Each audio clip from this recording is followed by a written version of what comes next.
Hey everyone, welcome back to the English Syndicate, the podcast where you improve your English by listening to real, natural conversations about everyday life. I'm James. And I'm Sophia. And today's topic is something very simple, but very relatable. A day in my life during working days. What do we really do from morning until midnight? Are we productive? Are we tired? Are we secretly lazy? Right. Or are we just surviving adult life? Stay tuned because today we're sharing our full working day routine from 6 a.m. alarms to midnight struggles. So, Sophia, let's start with the dreaded morning routine. What time do you actually wake up? Oh, God. Okay, confession time. My alarm is set for 6 a.m., but do I actually get up at 6? Absolutely not. I'm probably hitting snooze at least 3 times.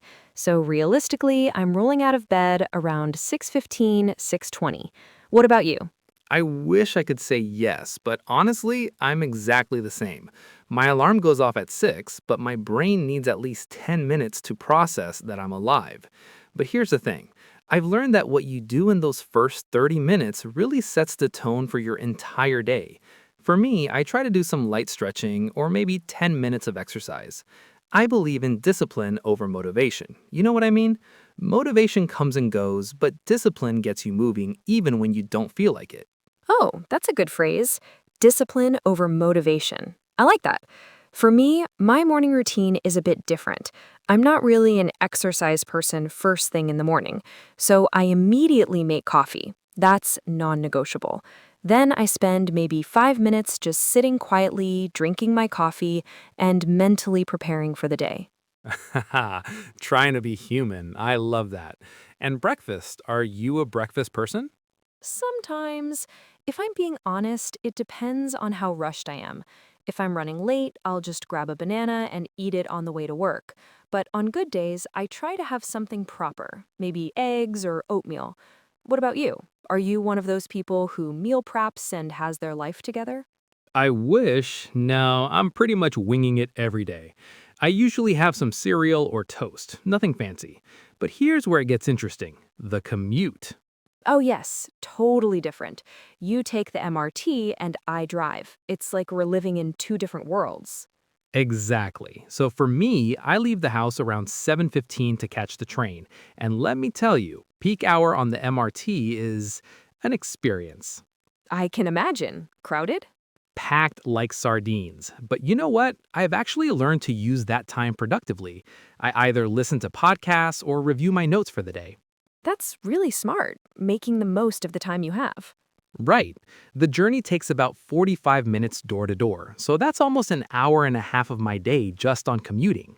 Oh man, driving in KL traffic is a whole different kind of stress. I leave around 7:30 and on a good day it takes me about 30 minutes to get to work. But on bad days, How bad are we talking? an hour, sometimes more. The congestion is just insane, especially when it rains. You know how Malaysian drivers get when there's even a light drizzle.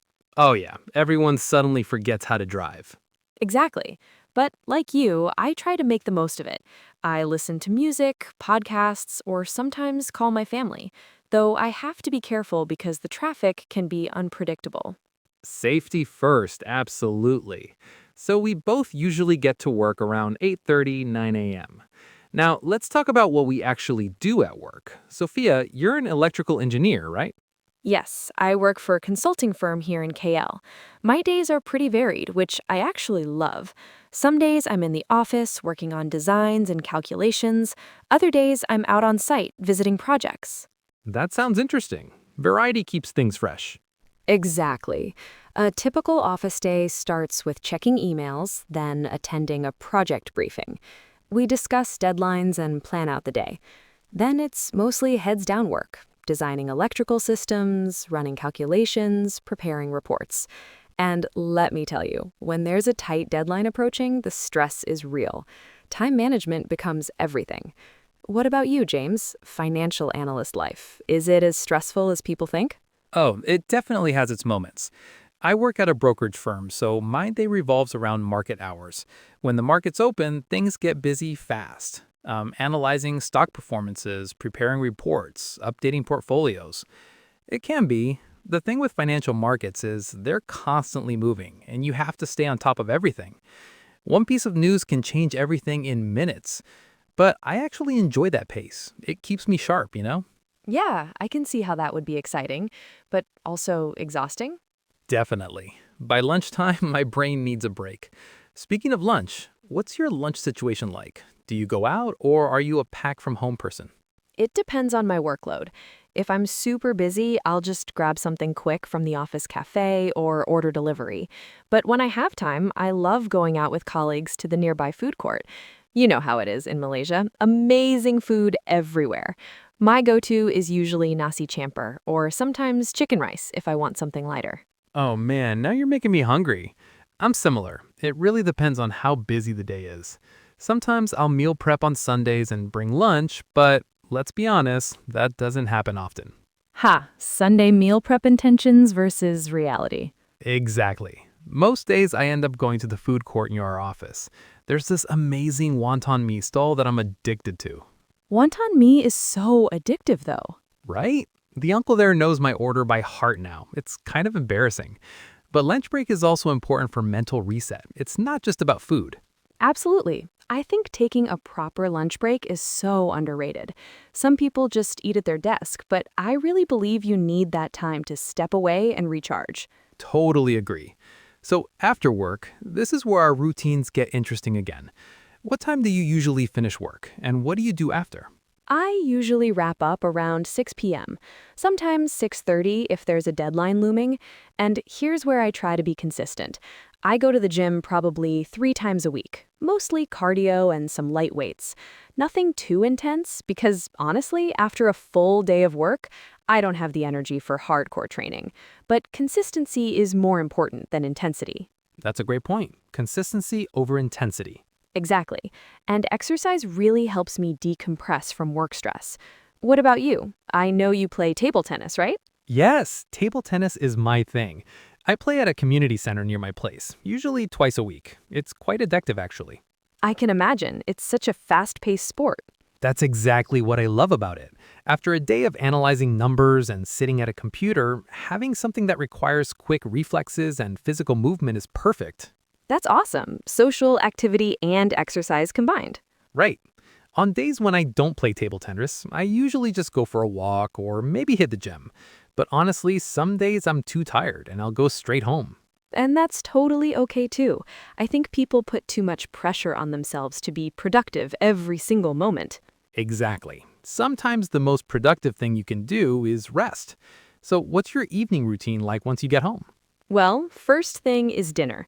If I've been to the gym, I'm usually starving by the time I get home.